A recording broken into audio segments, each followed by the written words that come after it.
sholat 5 waktu, lalu sholat di hari Jumat. Kalian sebenarnya sedang merayakan kematian Tuhan Yesus. Shalom Bapak Ibu dan saudara-saudara yang dikasihi Tuhan Yesus Kristus. Penyesatan memang ada, tetapi cilakalah mereka yang membuat penyesatan itu.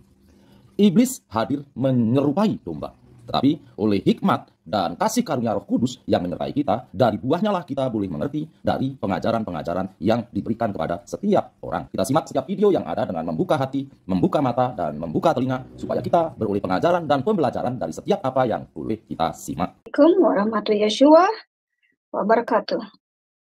Selamat pagi teman-teman yang ada di USA, selamat malam yang ada di Indonesia. Nah, saya janji ya, tadi pagi kalau saya akan mengekspos sesuatu mengenai salah satu rukun Islam ya Pak ya, rukun Islam. Iya, Yaitu rukun Islam. mendirikan sholat. Semua pasti tahu ya, kalau di Islam itu wajib sholat.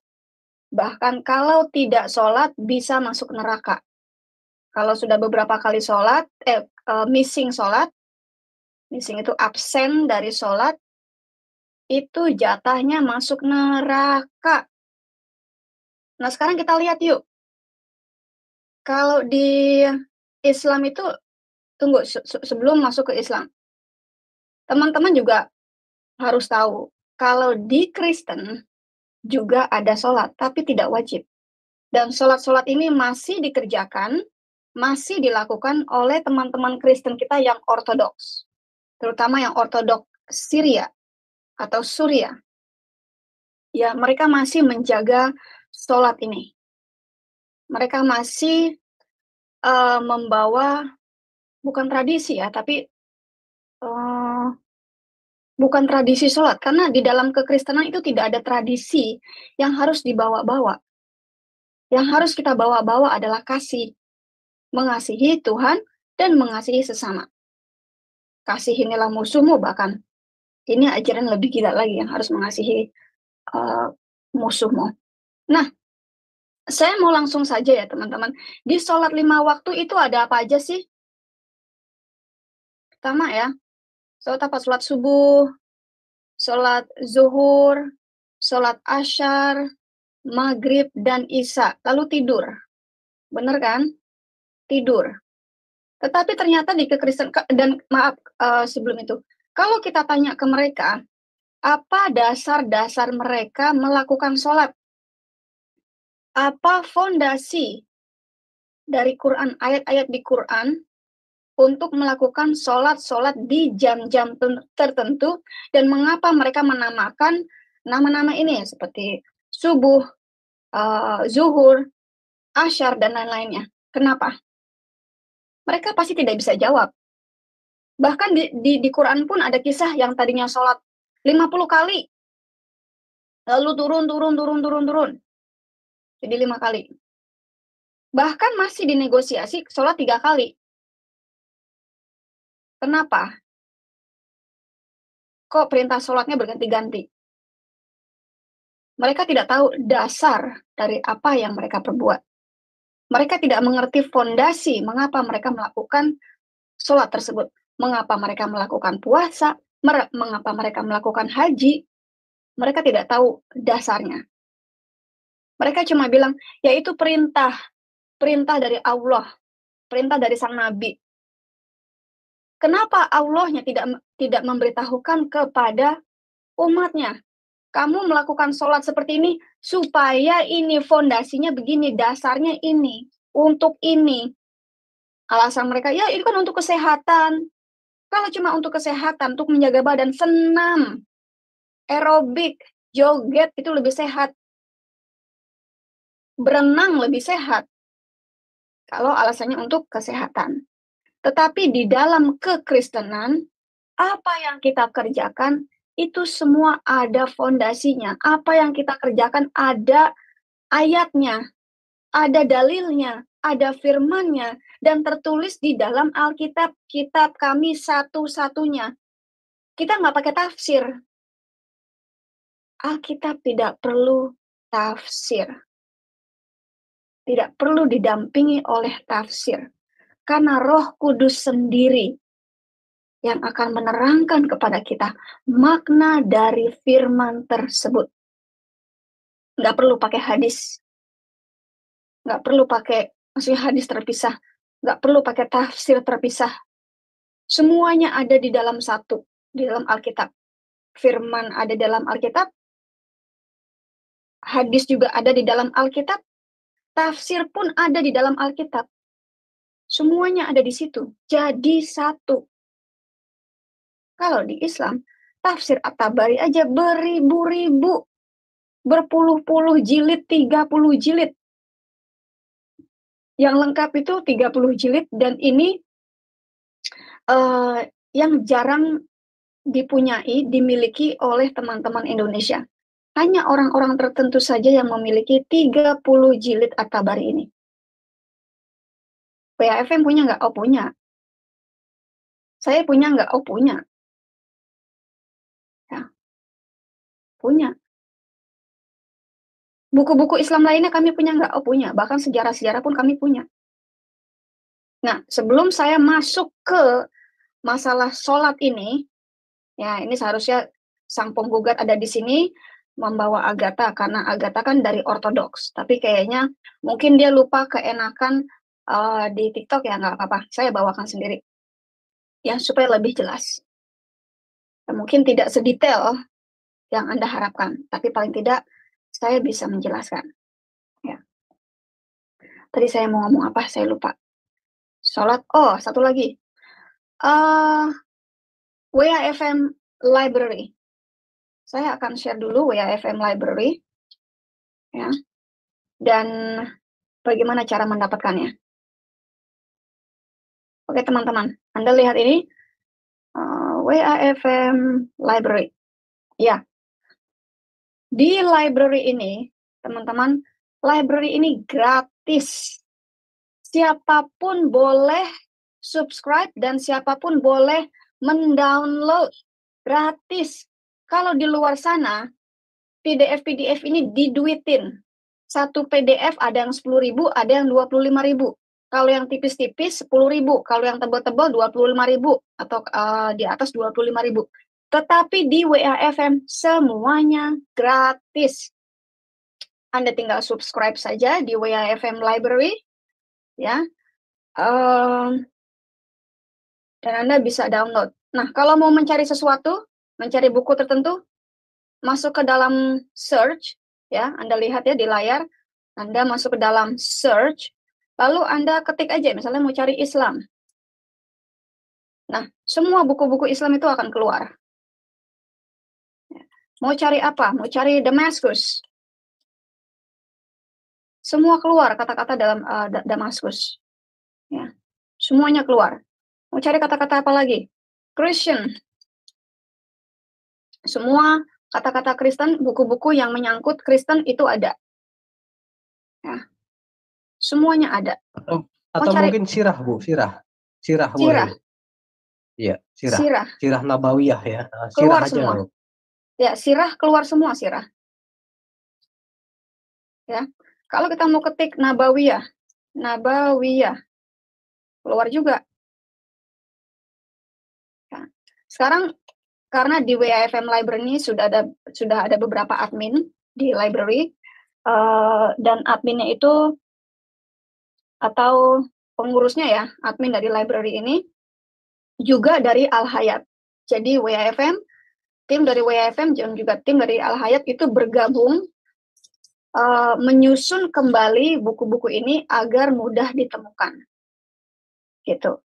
Ya, jadi untuk memudahkan, karena ini ada lebih dari 1.700 buku atau e-books. Mau cari apa lagi? Mau cari eskatologi? Ada.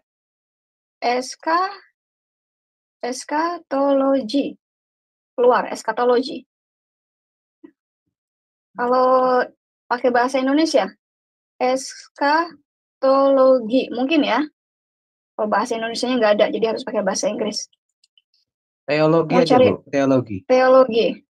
Teologi. Iya. Ada teologi keluar. Ada Iya. Indonesia, ada Inggris. Jadi di sini ada dalam bahasa Indonesia, bahasa Inggris, dan bahasa Arab. Memang tidak banyak bahasa Arabnya, tapi ada yang berbahasa Arab. Nah, yang di bahasa Arab itu untuk teman-teman kita yang berbahasa Arab, seperti Usama Dakdok, kan dia berbahasa Arab kan. Nah, itu untuk dia. Juga beberapa teman kita, teman-teman murtadin kita yang masih berbahasa Arab, atau lebih fasih berbahasa Arab, lebih mengerti berbahasa Arab, ada juga bahasa Arabnya. Gitu kira-kira. Jadi, dalam 3 bahasa, English, Indonesia, dan Arab. Karena ini adalah library internasional. Jadi kalau misalnya, aduh saya nggak bisa bahasa Indonesia, bro, sis, sekarang zamannya teknologi canggih. Download saja aplikasi terjemahan. Ya, entah, saya nggak tahu kalau di Indonesia, kalau pakai Samsung, pakai Android itu, aplikasinya apa, saya kurang tahu. Saya pakai Apple, saya pakai document translation dari Apple. Jadi saya klik all saja, klik command A, ya. Jadi kayak kontrol kontrol E ya. Kalau kontrol E kalau di Windows. Lalu tinggal diterjemahkan, ada optionnya terjemahkan ini. Terjemahkan semuanya. Bisa dibaca. Pindahin aja ke Words atau pindahkan saja ke Pages atau pindahkan ke Note. Bisa dibaca. Teknologi canggih kok. Ya. Nah, ada lebih dari 1.700 buku e-book gratis. Bagaimana cara mendapatkannya? Anda bisa masuk ke dalam, saya pandu pelan-pelan ya. Tapi Anda harus punya account Telegram dulu. Bikin dulu account Telegram, lalu download aplikasi Telegram. Ya, saya akan tunjukkan bagaimana kalau Anda tidak punya linknya, ada cara lain bagaimana Anda bisa mengaksesnya, ya. Jadi Anda silakan masuk melalui wafmgroup.online. Seperti yang tertera di hadapan Anda ya, wafmgroup.online. Lalu Anda akan dihadapkan dengan gambar seperti ini ya di hadapan Anda. Ya, ini adalah websitenya WAFM yang berdiri di tahun 2019, tapi baru resmi di tahun 2020 resminya. Nah, di sini ada apa namanya, video-video yang kita highlights deh ya. Nah, ini kemarin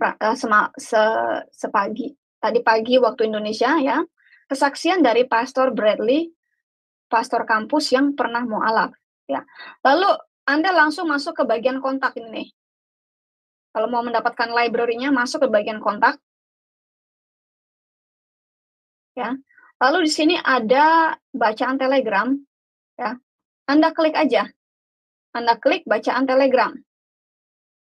Nanti Anda akan dihadapkan, tunggu ini agak lama nih, dengan Windows seperti ini.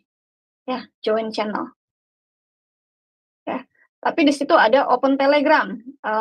Ini Anda nggak kelihatan ya, ada Open Telegram. Apakah Anda mau membuka Telegram yang berasosiasi dengan link ini? Dan Anda langsung buka aja Open Telegram. Di sini Anda nggak kelihatan. Kalau Anda sudah punya aplikasi Telegram, klik aja langsung. Kalau Anda belum join channelnya, klik join. Ya, gitu. Anda bisa juga masuk lewat web browser ya. Bisa lewat web browser. Kalau klik join channel, mungkin langsung masuk lewat web browser. Nah, nanti baru Anda mendapatkan atau diperlihatkan library yang Anda inginkan tersebut. Oke, balik ke topik mengenai sholat. Sholat yang serupa tapi tidak sama. Saya bisa mengatakan sholat Islam menjiplak sholat Kristen. Kenapa? Karena kami sudah menemui kebenaran, karena kami sudah membuktikan, dan kami saat ini, hari ini, saya akan membuktikan kepada teman-teman Muslim, kepada ustadz-ustadz Muslim, semua teman-teman Muslim, bahwa sholat Islam menjiplak sholat Kristen. Jadi Kristen tidak pernah menjiplak siapapun. Mari kita buktikan. Oke, saya akan masuk, tunggu sebentar, saya bereskan page saya dulu, ya. Oke, ini saya kasih gambar. Ini gambar apa teman-teman kira-kira? Ini kira-kira ketika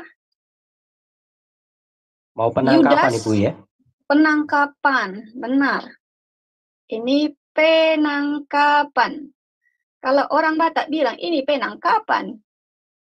Ya, saya lepas dulu stylenya. Formatnya saya lepas dulu. Kelihatan ya. Ini ketika Yudas betray itu apa Pak? Mengkhianati Yesus. Mengkhianati ya. Mengkhianati Yesus dan Yesus ditangkap. Ya. Lalu apa yang dari hal ini apa yang kita peringati? Ya. Saya langsung masuk aja ke sini. Saatul awal ini jam 4.30 pagi. Jam 4.30 pagi. Ya. Ini sebenarnya bukan sholat yang pertama. Sholat yang pertama itu sholat tengah malam seharusnya. Aduh, bentar. Saya ada telepon masuk. Ya. Satu lail ya. Bentar ya.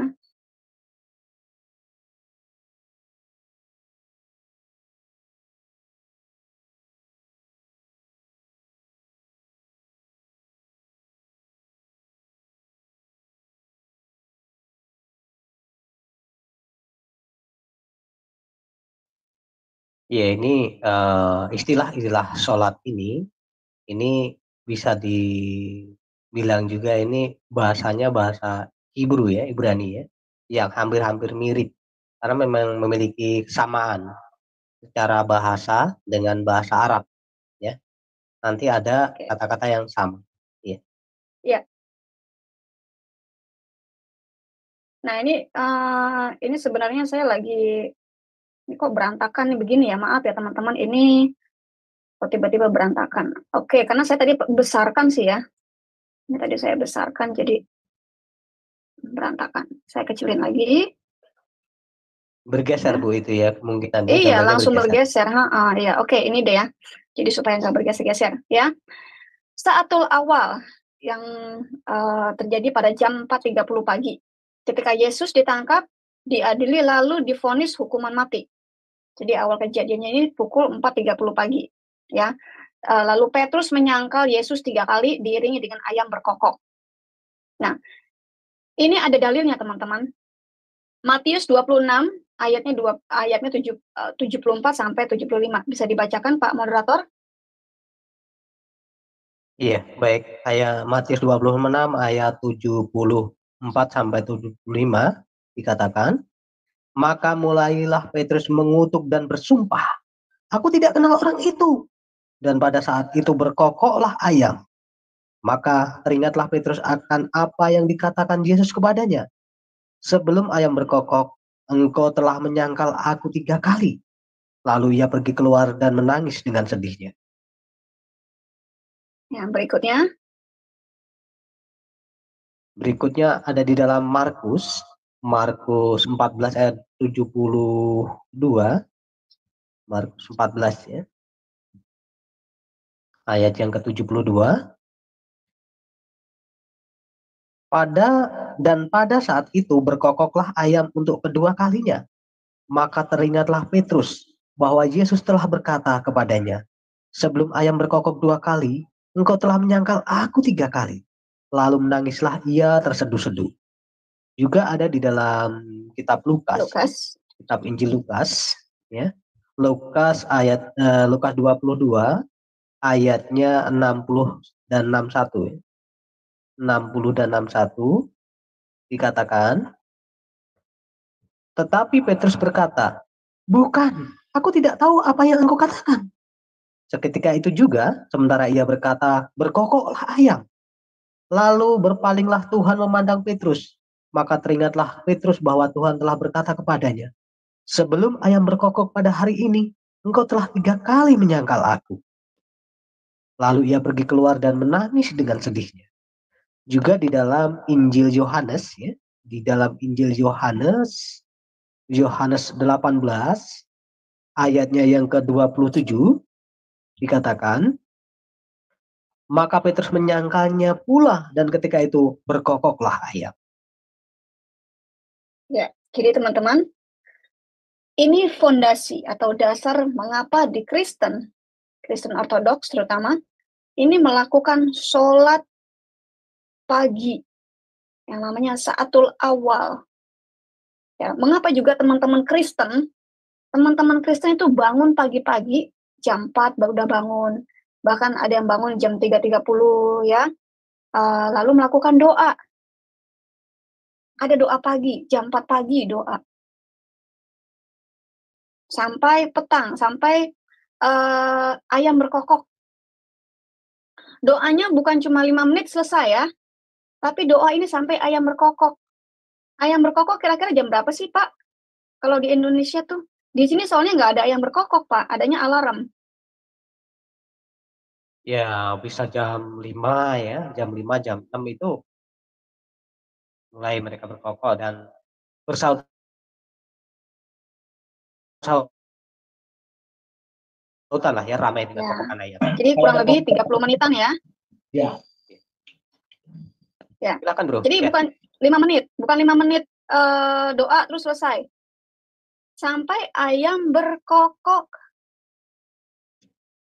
Teman-teman, ini fondasi Kristen, terutama Kristen Ortodoks, baik itu Suria atau Barat ya.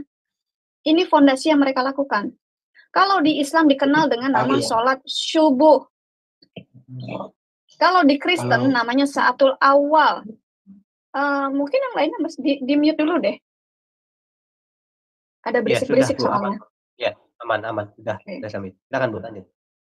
Kalau kita tanya teman-teman Islam, apa fondasi kalian menjalankan sholat subuh?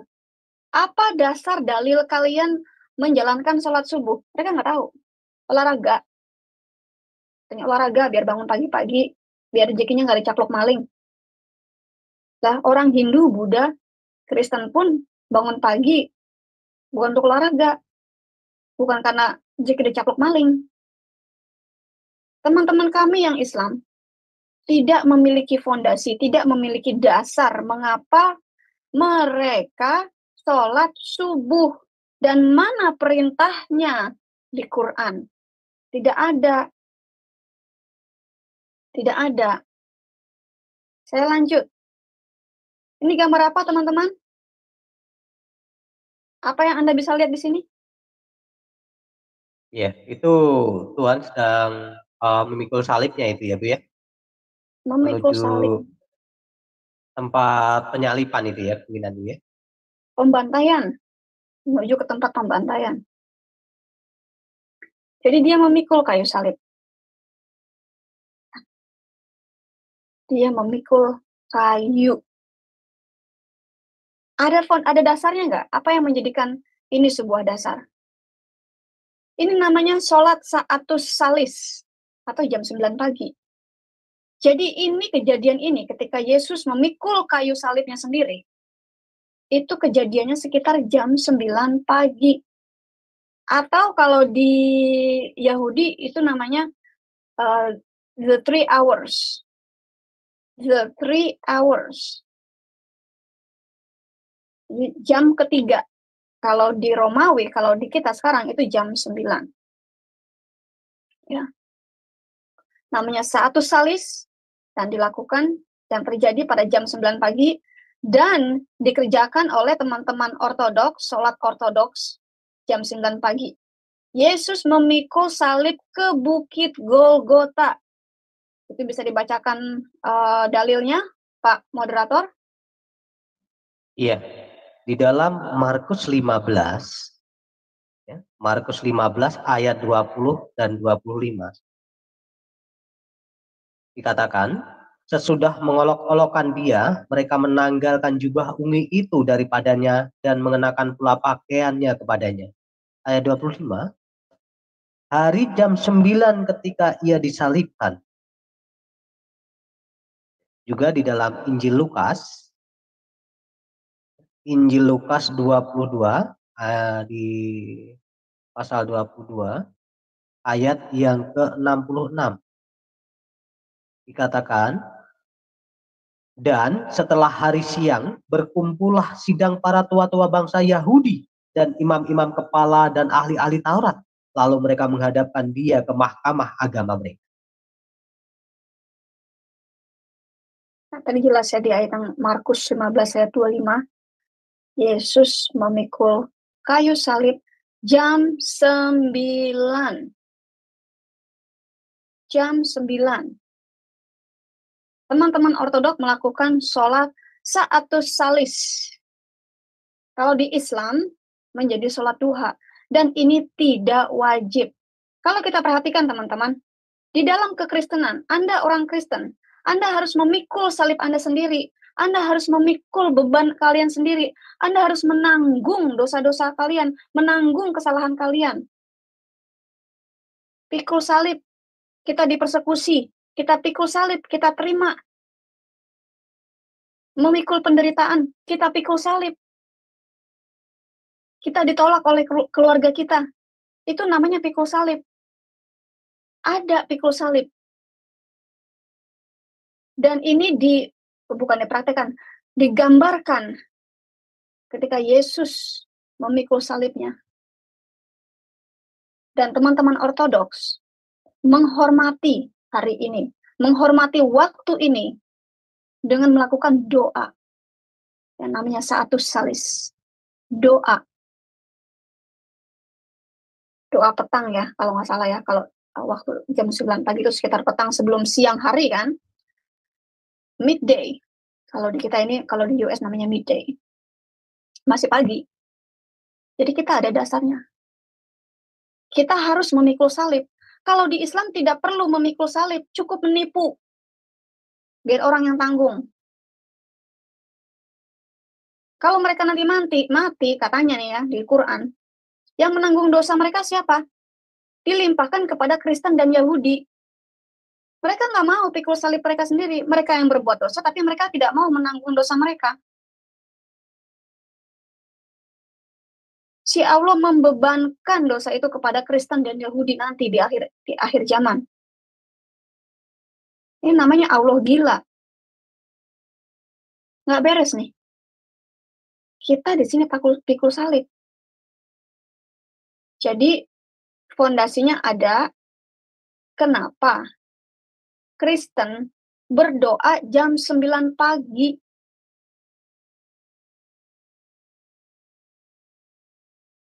Lalu berikutnya, saya salah pegang mouse. Apa yang Anda lihat di sini? Ya, kondisi gelap ini ya, gelap. Tapi kemungkinan ya ini siang hari, masih siang hari ini ya. Jam 9 tapi kondisinya ya. gelap. Siang hari ya. Siang hari kok tiba-tiba gelap. Darkness. Kalau di tradisi Yahudi, kalau sudah darkness begini, artinya sudah masuk ke hari berikutnya. Karena mereka nggak kenal jam. Mereka melihatnya matahari. Oh, kalau terang berarti mulai baru. Kalau sudah gelap begini, berarti sudah memasuki akhir waktu. Pergantian hari, ya Bu ya? Pergantian hari, iya. Mereka nggak peduli 24 jam, cuma 20 jam, 18, nggak peduli. Atau cuma 12 jam, nggak peduli. Pokoknya kalau sudah gelap, itu sudah penghabisan hari. Nanti kalau terang lagi, itu udah mulai hari lagi. Ya. Nah, ini sudah dikategorikan di hari kedua. Kalau di kita sekarang, ya, ini adalah waktu sa'atus sadis, waktu yang sadis, yang terjadi sekitar jam 12 siang. Jam 12 siang loh. Kegelapan yang terjadi ketika Yesus dipaku di kayu salib. Dipaku, ini kesadisan yang terjadi. Dalilnya ada. Itu ada di Matius 27, ayatnya 44 dan 45, Markus 15, ayat yang ke-33, dan Lukas 23 ayat yang ke-44. Bisa dibacakan Pak Moderator? Iya, di dalam Matius 27 ayat 44 dan 45, bahkan penyamun-penyamun yang disalibkan bersama-sama dengan dia mencelanya demikian juga. Mulai dari jam 12 kegelapan meliputi seluruh daerah itu sampai jam 3. Dalam Injil Markus 15 ayat 33,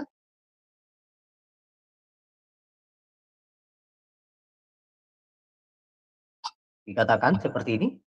Pada jam 12, kegelapan meliputi seluruh daerah itu dan berlangsung sampai jam 3.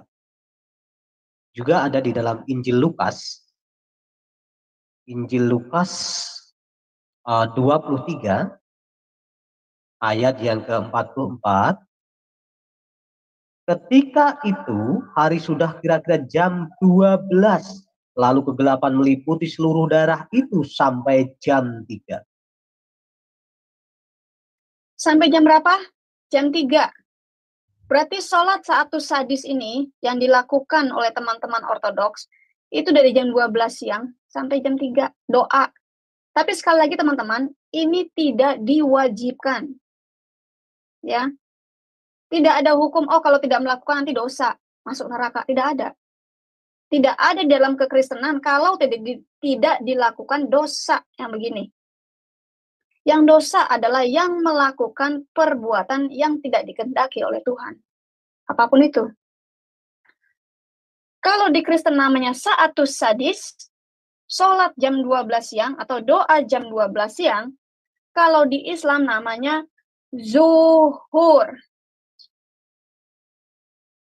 Sekarang saya tanya nih sebelum kemana-mana, yang duluan ada itu ajarannya ajaran Kristen, ajaran dari Yesus atau Islam?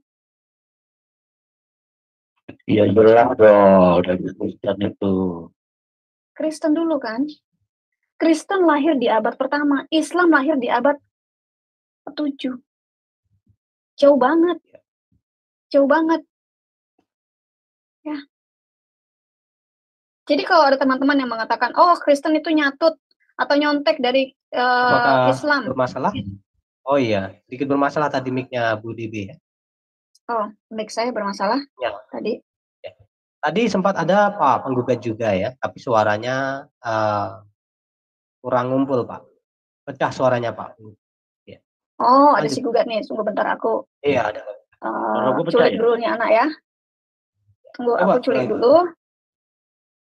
Coba tes 1 2 3, 3 2 1 bisa di copy gitu. Tambah dikit. Kurang Pak. Oh, foto ditambah tuh emang pakai ini. Udah. Tambahin pakai kecap. Silakan Pak. Ya. Jadi ini sholat yang dilakukan oleh teman-teman ortodoks sa'atus sadis jam 12 siang. Dicontek oleh Islam jadi sholat zuhur. Tapi kalau sholat zuhur ya paling cepat kalau di sholat di masjid 5 menit juga udah selesai lah. Ya kan? Lalu setelah ini apa lagi? Apa yang Anda lihat di sini? Yesus menghembuskan nafasnya yang terakhir. The last breath. Ini kematian Yesus. Apa yang kita rayakan? Sa'atul tiksah. Jam 3 sore. Yesus menghembuskan nafas yang terakhir di kayu salib. Dalilnya ada di Matius 27 ayat 46 dan 50, Markus 15 ayat yang ke-34, Lukas 23 ayat yang 46. Ya, bisa dibacakan Pak Moderator. Ya. Di dalam Matius 27 ayat 46 dan 50 dikatakan, kira-kira jam 3 berserulah Yesus dengan suara nyaring, Eli, Eli lama sabachthani. Artinya, Allahku, Allahku, mengapa engkau meninggalkan aku? Juga di ayat yang ke-50, Yesus berseru pula dengan suara nyaring lalu menyerahkan nyawanya. Di dalam Markus 15, Injil Markus 15, ayat yang ke-34 dikatakan, dan pada jam 3 berserulah Yesus dengan suara nyaring, Eloi, Eloi, lama sabaktani, yang berarti, Allahku, Allahku, mengapa engkau meninggalkan aku? Juga di dalam Injil Lukas, ya, di Injil Lukas yang ke-23, ayatnya 44 dan 46, ketika itu hari sudah kira-kira jam 12, lalu kegelapan meliputi seluruh daerah itu sampai jam 3. Ayat 46-nya, lalu Yesus berseru dengan suara nyaring, ya Bapa, ke dalam tanganmu kuserahkan nyawaku. Dan sesudah berkata demikian, ia menyerahkan nyawanya. Jadi teman-teman, Yesus tidak dibunuh dan Yesus tidak bunuh diri, tetapi Yesus menyerahkan nyawanya. Kalau ada yang bilang, ada yang bertanya, siapa yang membunuh Yesus? Ada pendeta yang bilang, oh setan yang bunuh Yesus. Tidak melihat ayat ini. Tidak mengerti ayat ini. Kalau di Islam, sholat jam 3 sore itu sholat apa sih? Sholat Ya. asyar. Jam 3 sore, sholat asyar. Apa dasar mereka melakukan sholat asar? Nggak tahu, pokoknya disuruh. Nggak tahu, pokoknya ini perintah Allah. Mana perintah Allah di Quran yang mengharuskan kalian sholat asar? Nggak tahu, pokoknya dari sononya begitu. Dari sononya mana? Mereka akan bulat, muter. Ini yang ngadepin sih kan si gugat. Mereka ngebulet aja, muter. Lalu tiba-tiba masuk ke Yesus bukan Allah, Yesus bukan Tuhan. Padahal topiknya masih ini. Mereka nggak bisa jawab. Kalau mereka nggak maki-maki, mereka kabur. Jadi ada dasar teman-teman ortodoks itu melakukan sholat. Sholatnya bukan cuma 5 waktu, 7 kali. Nanti kita bahas lagi nih. Ini sholat jam 3 sore. Dasarnya apa mereka melakukan sholat jam 3 sore? Dasarnya apa mereka melakukan doa jam 3 sore? Ketika Yesus menyerahkan nyawanya. Ada dasarnya kan? Inilah Kristen. Inilah kekristenan. Kalau di Yahudi dikatakan minhah. Doa minhah. Orang Yahudi pun berdoa jam 3 sore. Ya. Lalu ini apa gambar ini? Diturunkannya ya Bu ya, diturunkannya mayat. Yesus sudah mati, diturunkan dari cross, dari kayu, digotong. Dan ketika Yesus diturunkan inilah teman-teman Kristen Ortodoks menghargai, memperingatinya dengan saatul ghurub, sholat atau doa jam 6 sore, yaitu ketika Yesus diturunkan dari kayu salib. Ini dalilnya, Matius 27 ayat 57 dan 60, Markus 15 ayat 42, Lukas 23 ayat 53 dan 54. Bisa dibacakan Pak moderator. Ya, baik. Matius 27 ayat 57 dan 60 dikatakan, menjelang malam datanglah seorang kaya, orang Arimatea yang bernama Yusuf dan yang telah menjadi murid Yesus juga. Ayat 60-nya, lalu membaringkannya di dalam kuburnya yang baru yang digalinya di dalam bukit batu, dan sesudah menggulingkan sebuah batu besar ke pintu kubur itu, pergilah ia. Dalam Injil Markus, ya, kitab Markus 15 ayat yang ke-42 katakan, sementara itu hari mulai malam dan hari itu adalah hari persiapan, yaitu hari sepanjang menjelang Sabat. Lukas 23. Kita membuka juga di Lukas 23 ayatnya yang ke-53 54. 53 54. Dan sesudah ia menurunkan mayat itu, ia mengapaninya dengan kain linen, lalu membaringkannya di dalam kubur yang digali di dalam bukit batu, di mana belum pernah dibaringkan mayat. Hari itu adalah hari persiapan dan Sabat hampir mulai. Oke. Kalau di Islam namanya apa? Sholat jam 6 sore, maghrib. Kalau kita tanya dasarnya apa kalian sholat maghrib, nggak tahu. Pokoknya dari sononya. Dari sononya aja pokoknya. Sono mana nggak tahu. Mau sono Gunung Kidul kek. Nggak tahu. Pokoknya nggak tahu. Tapi kalau di Kristen ada dalilnya. Kenapa mereka memperingati? Kenapa mereka sholat di jam 6 sore? Saatul huruf. Karena memperingati Yesus yang diturunkan dari kayu salib. Jarak antara Syaatul Ghurub dengan sholat berikutnya hanya makan waktu 1 jam. Kebayang ya, menurunkan mayat dari salib sampai kepada kuburan, itu kira-kira 1 jam. Ya. Karena zaman dulu nggak ada Rolls Royce. Zaman dulu nggak ada ambulans. Harus digotong. Ya. Kalau ada ambulans mungkin 15 menit udah nyampe ya, tapi nggak ada ambulans waktu itu. Lalu apa yang berikutnya? Sholat jam 7 malam yang dilakukan oleh teman-teman ortodok. Namanya Sa'atun Naum. Jam 7 malam. Yesus dikuburkan sebelum Sabat. Jadi mayat itu harus dikubur sebelum Sabat. Karena Sabat dikategorikan sebagai pergantian waktu. Itu ada di Markus 15:46, tadi sudah dibacakan, dan juga Yohanes 19 ayat 41 dan 42. Mungkin dibacakan saja yang Yohanesnya, Pak Moderator.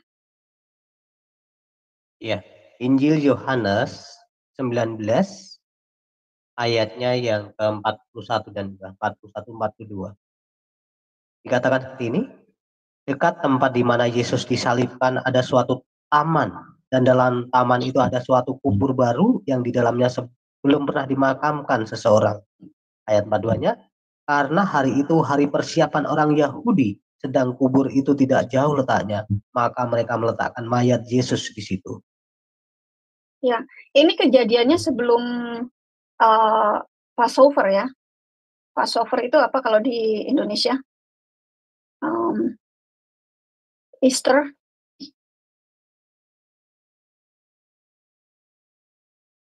Kalau di Islam namanya sholat Isya. Tanya lagi sama teman yang Muslim. Apa dasar kalian melakukan sholat Isya? Nggak tahu. Pokoknya dari sononya. Tanya aja sama Ustadz. Apa dasar kalian melakukan sholat jam 7 malam? Sholat Isya. Pokoknya perintah Allah yang mana? Di mana? Pokoknya perintah Allah. Iya di mana? Wallahu a'lam. Lalu yang berikutnya, ya, ini adalah potret atau gambar atau lukisan, gambaran ketika Yesus dikuburkan, dikafani. Itu jam 7 malam. Masuk ke kubur.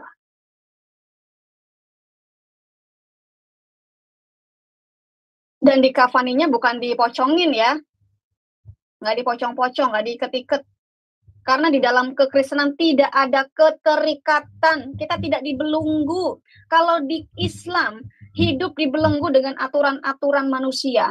Udah mati, dibelenggu lagi, diikat-ikat biar nggak keluar. Katanya biar nggak lepas dari pocongan. Biar kalau ditanyain sama malaikat mungkar nakir, dia nggak kabur. Makanya diikat-ikat, dipocongin.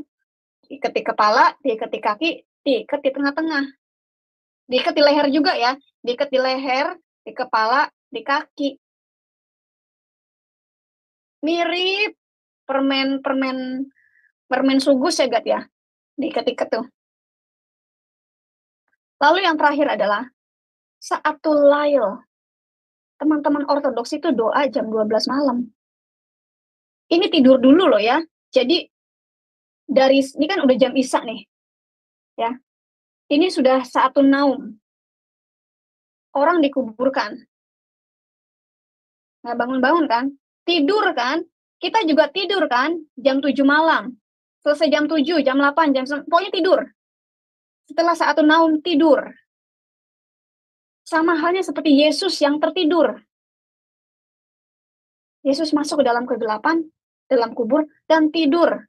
Nggak masak-masak. nggak main TikTok, nggak clubbing, tapi tidur. Lalu datanglah masa jam 12 malam. Saatul Lail. Teman-teman ortodoks ini doa, sholat jam 12 malam. Ya, itu memperingati berjaga-jaga di depan kuburan Yesus. Ya, kita nggak usah bacakan deh Pak. Tolong dicatat saja ayatnya. Matius 27 ayat 61, Markus 15 ayat 47, Lukas 23 ayat yang ke-55 dan 56. Kalau di Islam, sholat malam ini namanya apa? Tahajud, tapi nggak wajib. Ya, nggak wajib.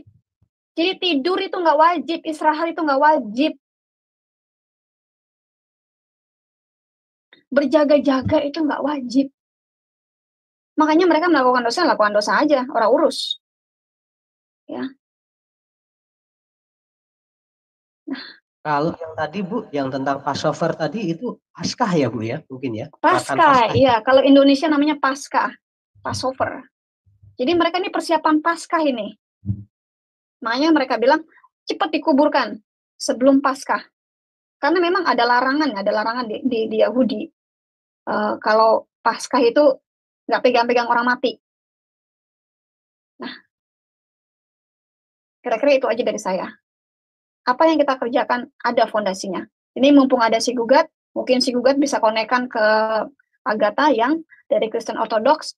Apakah yang saya sampaikan ini betul? Apakah yang saya sampaikan ini benar? Mungkin bisa dibantu oleh Gugat. Gimana, Gat?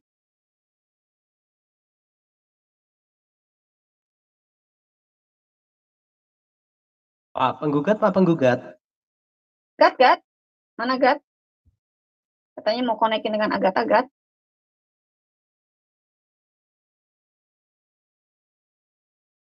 Ya, jadi kalau kita ada dasarnya ya teman-teman, kita nggak nyontek.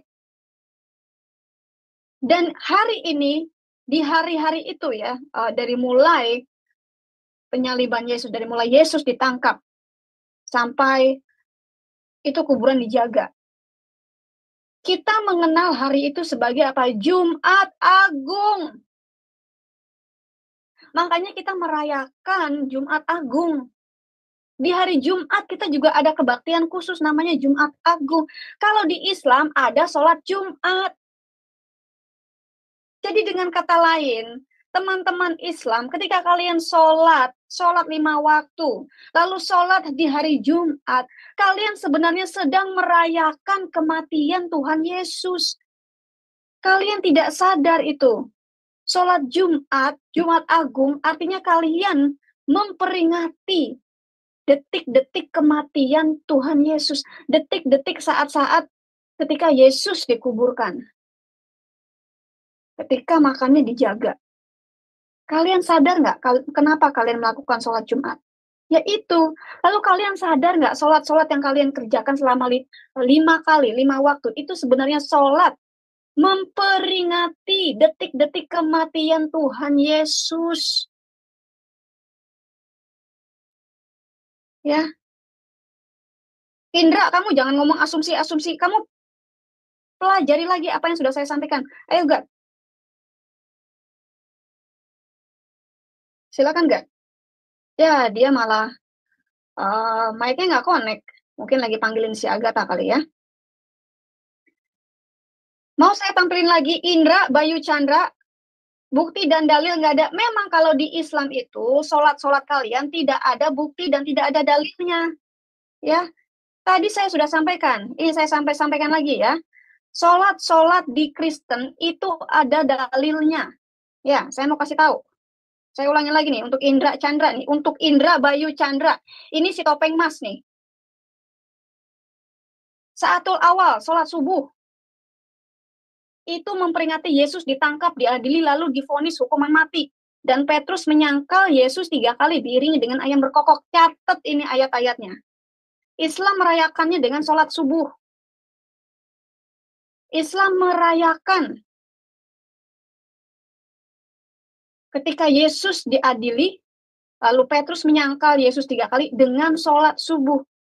Di Ortodok melakukan sholat saatul awal. Ya. Lalu ini ketika Yesus memikul salibnya sendiri di jam 9. Yesus memikul salib ke Bukit Golgota. Itu ada di Markus 15, 20, 25. Lukas 22 ayat yang ke-66. Islam melakukan sholat duha tidak wajib karena di dalam Islam tidak wajib kalian memikul beban kalian sendiri. Beban dosa kalian nggak wajib karena nanti akan dilimpahkan oleh Yahudi dan Kristen di akhir zaman. Kalian yang buat dosa, orang lain yang nanggung. Ya, ini namanya agama gila. Ajaran gila. Kegelapan. Ya. Saatus sadis jam 12 siang. Teman-teman Ortodoks merayakan Saatus sadis, sholat jam 12 siang. Kegelapan yang terjadi ketika Yesus dipaku di kayu salib. Ini dalil Kristennya. Matius 27, Lukas 15, Markus 15, Lukas 23. Ini dalil kita melakukan Saatus sadis. Sholat Saatus sadis, sholat jam 12 siang. Islam menirunya dengan nama sholat zuhur.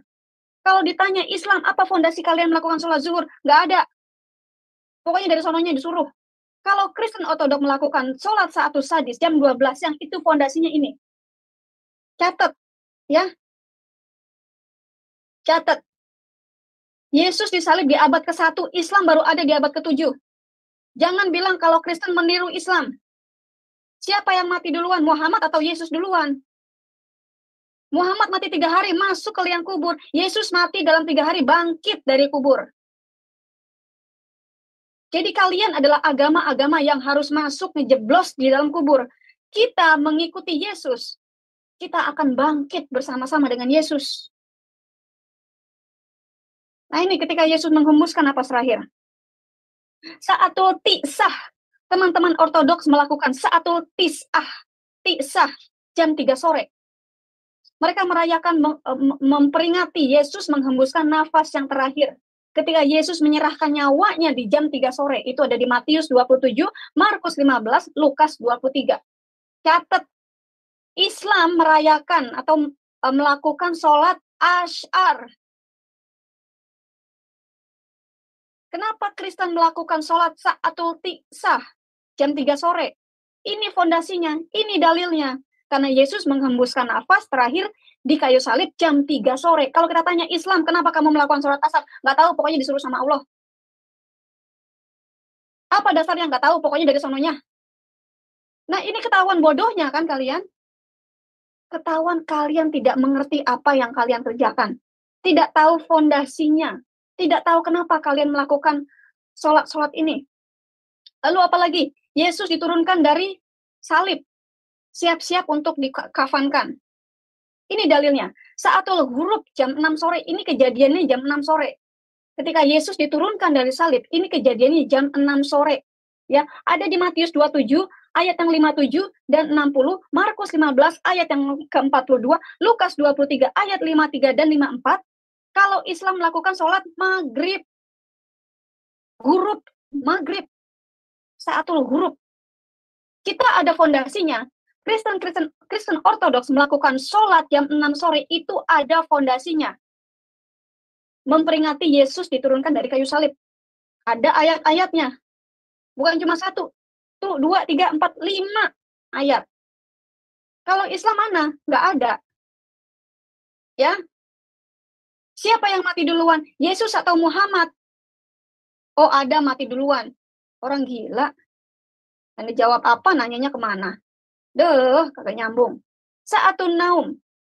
Teman-teman Ortodoks melakukan sholat jam 7 malam yang namanya Saatun naum. Itu memperingati ketika Yesus dikuburkan sebelum sabat. Ayatnya mana, Bu? Ayatnya mana, DB? Jangan ngoceh doang nih ayatnya. Markus 15, ayat 46, Yohanes 19, ayat 41 dan 42. 3 ayat. Kalau di Islam melakukan sholat Isya, ditanya, lu sholat Isya emang dasarnya apa? Gue kagak tahu, pokoknya disuruh Allah. Lu dikasih tahu Allah nggak? Kenapa lu harus sholat Isya? Gue kagak tahu, pokoknya dari sononya. Udah lu kerjain aja sholat, nggak usah tahu dari mana. Ngebulet aja. Muter. Mereka nggak bisa jawab. Lalu berikutnya, nah ini ketika Yesus dikafankan ya, masuk ke dalam kubur. Saatul lail, tahajud jam 12 malam. berjaga-jaga di depan kuburan Yesus. Ada dalilnya, Matius 27, Markus 15, Lukas 23. Ada 4 ayat dalilnya. Kalau di Islam, dibilangnya sholat tahajud. Nggak penting, nggak wajib. Paling cuma 1% yang ngelakuin tahajud. Tapi kalau di dalam Kristen Ortodoks, mereka melakukan ini setiap hari. Tapi ini bukan kewajiban ya. Ini bukan keharusan. Ini bukan commandment. Ini menghormati. Penghormatan. Ya. Ini yang dinamakan Jumat Agung karena kejadiannya sebelum Paskah. Sebelum Passover. Sebelum Paskah, ini Jumat Agung. Kita menghargai, kita merayakan Jumat Agung. Semua gereja-gereja internasional merayakan Jumat Agung. Di Islam melakukan sholat Jumat. Dasarnya apa mereka melakukan sholat Jumat? Nggak tahu, pokoknya dari sononya. Padahal mereka nggak sadar, kalau ketika mereka melakukan sholat Jumat, itu mereka sedang merayakan Jumat Agung setiap minggu. Kalian merayakan dari mulai Yesus ditangkap sampai Yesus ada di kuburan setiap minggu, setiap Jumat. Kita merayakannya setahun sekali. Ya. Kalian sadar nggak kalau selama ini kalian merayakan, menghormati kematian Tuhan Yesus? Ustadz kalian juga nggak tahu soal ini. Kami punya fondasinya, kami punya dalilnya. Jadi siapa yang nyontek siapa? Kristen lahir di abad pertama, Islam di abad ke-7. Kalau kita ngitung 1, 2, 3, 4, 5, 6, 7. Apa 7 duluan? 7, 6, 5, 4, 3, 2, 1. Orang gila. Ngitung dari 1 dulu, 1, 2, 3, 4, 5, 6, 7. Bedanya 6 abad. 6 abad kemudian ada Sontoloyo namanya Muhammad, ngaku-ngaku nabi, nyuruh sholat-sholat kayak begini. Tapi dia sendiri nggak tahu dasarnya, cuma ikut-ikutan. Kalian umat Sontoloyo, karena kalian tidak mengerti apa yang kamu kerjakan. Kalian tidak punya fondasi untuk melakukan sholat dari maghrib, dari mulai subuh sampai isya. Tahajud pun kalian nggak tahu. Saya juga dulu nggak ngerti. Nggak tahu. Pokoknya disuruh sama Allah. Nggak mau tahu. Pokoknya Allah yang nyuruh. Kalau nggak sholat 1 kali, 2 kali, 3 kali, udah kafir. Dalam hati saya, udah mendingan gue jadi orang kafir aja sekalian. Keluar aja dari Islam. Susah amat sih. Di dalam kekristenan ini tidak ada kewajiban. Ini menghormati. Seperti menghormati bendera. Saya harus nggak sih? Saya wajib nggak sih menghormati bendera? Enggak. Apakah saya bakal dipenjara kalau saya tidak menghormati bendera di saat upacara? Enggak. Nggak dipenjara. Nah, namanya menghormati kok. Menghormati presiden. Apakah saya wajib menghormati presiden? Enggak. Saya tidak perlu menghormati siapapun meskipun itu presiden saya. Nggak ada kewajiban. Nggak ada hukumnya kalau nggak melakukan. Oh, kamu kalau tidak menghormati presiden dipenjara. Kalau tidak menghormati bendera dipenjara. Enggak. Itu bukan Kristen. Itu bukan demokrasi. Itu namanya belenggu. Kalau ada agama yang mengatakan kalau bolong sholatnya, absen sholat, ini ono, kafir, masuk neraka. Itu namanya penjajahan di dalam agama. Belenggu yang mengatasnamakan agama. Penjajahan yang mengatasnamakan agama. Jadi teman-teman Islam, yang masih muslim, kalian tidak sadar kalau selama ini kalian dijajah oleh ajaran Sontoloyo dari Muhammad. Ya, dari sini jelas ya. Dari sini jelas. Kuburan Yesus aja dijaga. Kuburannya si Mamat siapa yang jaga? Krik, krik, krik, krik. Jangkrik juga mungkin nggak hidup di gurun pasir. Nggak peduli. Tapi di hari ketiga Yesus bangkit dari kuburnya. Muhammad di hari ketiga masuk ke liang kubur. Dia bangkit dari kubur.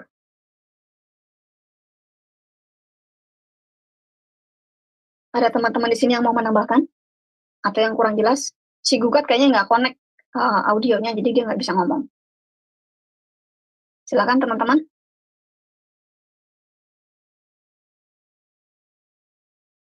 Iya, saya Bu ya. Ya, silakan Pak. Baik. Baik, secara pribadi saya juga membaca di chat ya. Memang benar ya, banyak dari sendiri yang tidak tahu ya bahwa satu apa ya, ini kalau dibilang perayaan juga bukan ya, suatu ritual ya, ritual penghormatan. Ritual penghormatan bisa dibilang seperti itu ya. Apa yang jadi yang telah terjadi pada abad pertama, bukan abad 7. Sholat itu sudah ada. Sholat dalam pengertian penghormatan, menghormati keprihatinan duka yang mendalam dengan apa yang terjadi pada diri Yesus Kristus untuk menggenapi semua nubuatan tentang Mesias. Nah, di abad 7 kalau ada yang seperti itu ya secara otomatis dipertanyakan dong ya. Apalagi yang kacau sekarang ini ya, kalau di Indonesia itu saya pernah ya ngobrol sama temen itu. Mereka ketika nonton ya satu satu kekristenan ya, golongan kekristenan yang ada di Jawa Timur yang diketuai Bapak Bambang Nursena ya, Kristen Ortodoks Syria. Mereka itu bilangnya apa? Weh, ini ada orang Kristen yang apa menyamai Islam. Mereka ini penghujatan ini. Wah, mereka nggak tahu apa yang dibawa kekristenan yang dari Syria oleh Bapak Bambang Nursena ini. Ya memang seperti itu. Mereka nggak ngerti ini Islam ini. Ini makanya kita bukakan supaya mereka Iya betul mengerti. ya. Ada juga Bu, orang dari agama Bahai ya, yang cara berpakaiannya sama ya dengan mereka. Mereka juga bilang gini, ini ada orang Islam sesat ini Islam baru, ini aliran baru. Lawang Bahai dibilangnya aliran baru. Ini gimana orang-orang Islam Indonesia ini? Ya. Kalau di Amerika namanya Bahia, Pak. Bahia ya Bu ya. Ya, kalau di Amerika namanya Bahia, bukan Bahai. Bahia ya, dan lebih tadi ya Kristen Ortodoks Syria. Jelas-jelas mereka punya nasidariyahan ya. Mereka dengan lantunan-lantunan lirik Timur Tengah sama. Mereka juga melantunkan qiraat ya. Ada. Tapi ya kalian memang ya maaf ya kalian itu kurang jauh kopinya ya. Jadi semua yang mirip-mirip dengan kalian tuh kalian bilang, wah Islam ini lebih duluan, mereka penghujatan, mereka tiru-tiru. Nah ini banyak. Terima kasih ya untuk Sisti Bulan untuk malam hari ini. Kita semua tercerahkan ternyata semua yang disampaikan Budi Bulan sehubungan dengan status ya dalam bentuk sholat ya dalam bahasa Arabnya itu sudah lebih dulu dilakukan oleh orang Kristen. Terima kasih Bu. Iya, bahkan kalau teman-teman perhatikan ya yang di Ortodoks itu Yahudi deh ya. Anak-anak Yahudi, anak-anak di bawah 12 tahun ya. 12 di bawah 12 tahun mereka itu diajarkan untuk membaca Torah. Mereka masuk ke ke sinagog setiap hari untuk belajar Torah, belajar bagaimana membaca. Itu yang namanya ngaji. Melantunkan Torah dalam bahasa Ibrani tentunya. Itu namanya ngaji. Oh iya saya masih Di ingat Islam Bu. ditiru-tiru. Istilahnya itu bukan tilawat ya, tapi mulah ya kalau Pak Iya, ngaji. Kalau kita dengarkan azan dari Yahudi ya. Shema Israel.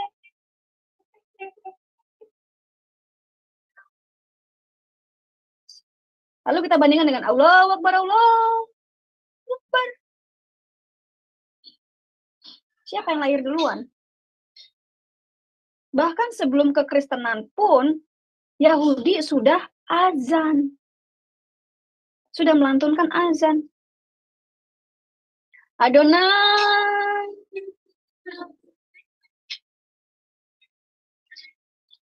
Adonai.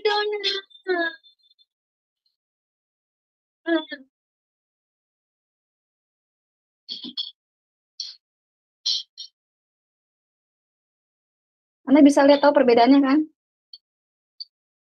Jangan bilang ya, kalau azan itu nyontek dari kalian. Bahkan azan itu tidak lahir ketika Muhammad hijrah. Kita nggak bisa dibodohin. Sekarang umat itu mulai cerdas. Sekarang manusia mulai cerdas. Saya akan mau kasih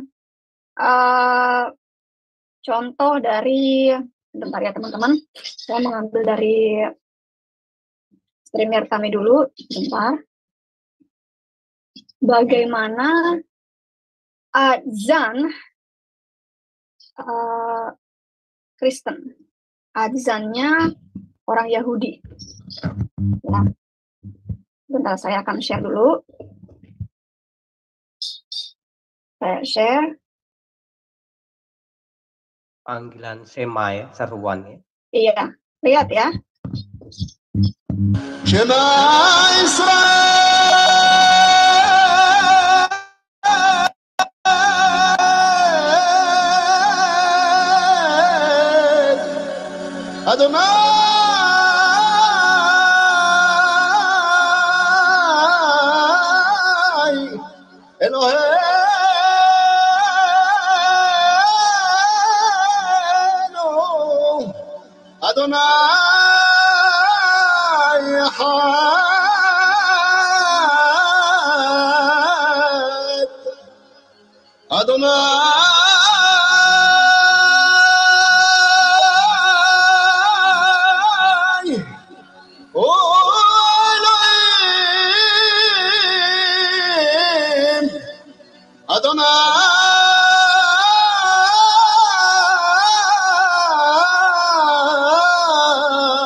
Nah, kira-kira begitu ya teman-teman. Bentar, saya matikan dulu.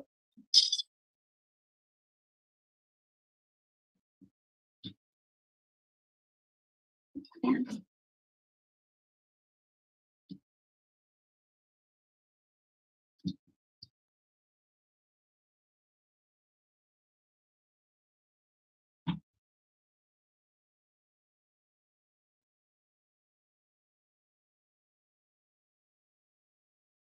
Ya, kira-kira begitu teman-teman ya. Di Yahudi juga ada azan. Dan azan, jangan bilang azan Yahudi mirip Islam. Azan Islam yang mirip-mirip Yahudi. Azan Islam yang niru-niru azan Yahudi. Sholat di Islam yang niru-niru sholat di Kristen. Waktu-waktu sholat di Islam yang ngejiplak-jiplak waktu-waktu sholat di Kristen. Jumat Agung yang kita rayakan setahun sekali ternyata dirayakan oleh umat Islam setiap minggu. Makanya mereka sholat Jumat. Kalian sadar nggak ketika kalian melakukan sholat Jumat, itu kalian merayakan Jumat Agung setiap minggu. Merayakan tragedi di Golgota setiap minggu. Kalian sadar nggak sholat-sholat yang kalian lakukan itu artinya kalian sedang menghormati kejadian di Golgota sampai kematian Tuhan Yesus, sampai Yesus dikuburkan. Kalian sadar nggak? Ayo belajar lagi. Ini akan saya angkat terus. Ya, terus akan saya angkat bagaimana kalian, umat-umat Islam, umat-umatnya Muhammad, agama Sontoloyo ini, menjiplak ajaran kami. Menjiplak tradisi-tradisi kami. Praktek-praktek yang kami kerjakan. Baik Yahudi maupun Nasrani. Baik Yahudi maupun Kristen. Saya bukan Nasrani, I'm sorry. Ini praktek yang kami kerjakan dari abad pertama, dari sejak kematian Tuhan Yesus sampai sekarang. Tapi ini bukan kewajiban. Bukan kewajiban. Ini menghormati. Ya. Maaf, tadi saya harus mengulangi lagi karena ada manusia blow on, pengikut Nabi Sontoloyo, yang mengatakan tidak ada dalilnya. Saya ulangi lagi dalilnya. Kalian melek nggak sih? Apa yang kami kerjakan di dalam kekristenan itu semua ada dalilnya. Ya, semua yang kita kerjakan ada dalilnya. Kita ibadah di hari Minggu pun ada dalilnya. Kita nyanyi-nyanyi, jingkrak-jingkrak, kegirangan pun ada dalilnya. Kita bersorak-sorai pun ada dalilnya. Kita menangis pun ada dalilnya. Kita berpelukan pun ada dalilnya. Kalau di Islam, orang berpelukan itu artinya seksual encounter. Itu dikategorikan sebagai erotis. Kalau di Kristen tidak. Di Kristen dan Yahudi, kita bertemu itu berpelukan. Laki-laki berpelukan dengan laki-laki itu bukan homoseksual. Tapi simbol dari pengasihi. Kalau di Islam, laki-laki ketemu sama laki-laki, oh ini homo nih. Laki-laki pelukan sama perempuan, oh ini najis ini, zina ini. Tidak di dalam kekristenan. Tidak di dalam Yahudi. Karena ketika kamu berpikir yang porno pun kamu sudah melakukan kenajisan, kamu sudah zina. Itu di Kristen. Nggak perlu ketahuan melakukan zina. Berpikir kotor pun sudah dosa zina. Itu di Kristen. Dan saya akan bongkar terus hal-hal yang seperti ini. Ya, mungkin ada yang lain yang menambahkan sebelum saya tutup, sebelum saya berdoa untuk teman-teman Muslim yang masih punya pemikiran sontoloyo. Ada lagi teman-teman? Sepertinya tidak ada, Bu ya. Udah nggak ada ya. Kita doa dulu ya. Bapakku yang di surga, terima kasih. Engkau menyertai kami. Saya ucapkan terima kasih telah menonton video ini sampai habis. Dukung terus channel Hati yang Gembira dengan cara like, komen, dan subscribe. Tuhan Yesus Kristus memberkati kita semua. Amin.